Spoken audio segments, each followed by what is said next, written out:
Welcome, dear friend. Tonight, we journey together into the heart of Rumi's words, a tapestry woven with hope and longing, compassion and quiet fire.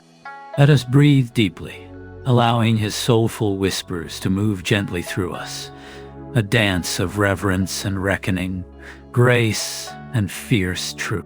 From God, we seek the grace to know true reverence. There's a humble longing here, like reaching out in the dark for a gentle light to guide our hearts toward respect and dignity.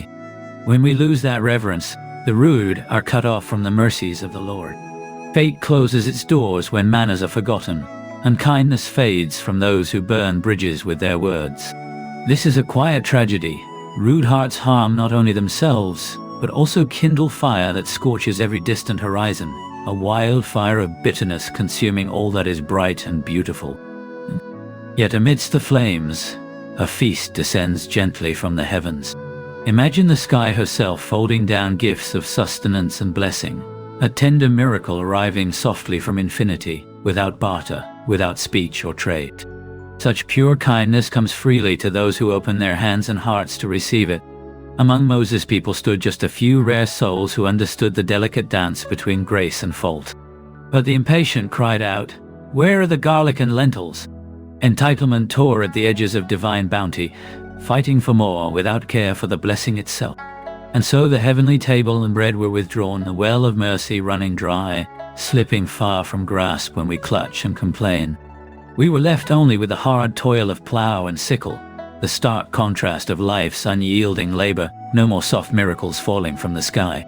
Yet again, when Jesus interceded by God's will, mercy returned like a soft tide, generously sending the table and gifts upon the plates.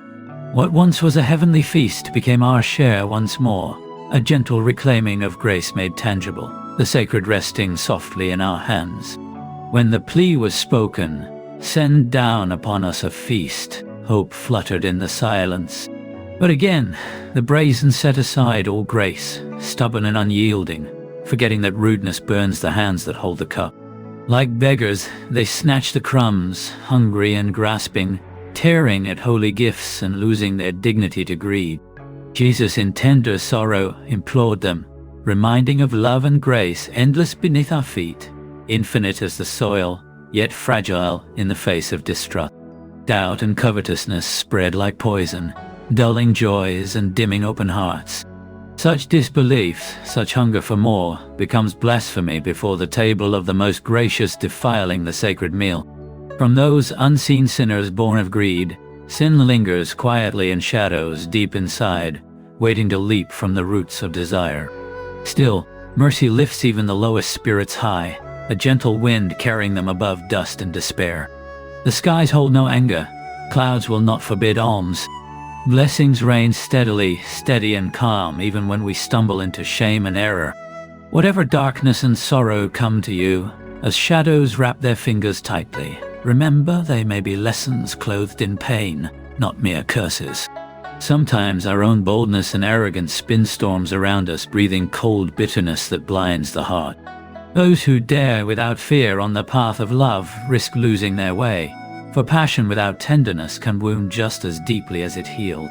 Recklessness becomes a robber, stealing from the very souls it seeks to join, a harsh warning woven in fiery truth. Yet look up to the sky, shining bright from the light of reverence.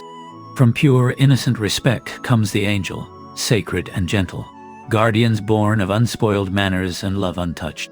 Bold arrogance casts darkness like an eclipse that swallows the sun, warning us how pride can shadow even the brightest days. Such daring without humility leads to exile, like Azal's banishment, a somber emblem of defiance, pushing the soul away from grace. Hold this delicate balance within you, between reverence and recklessness, between longing and humility, between the fierce fire and soft light of mercy. Let the poem's gentle fire and quiet hope linger in your breath. When you are ready, return to these words again and let them welcome you home. Until then, may peace touch your heart softly and deeply.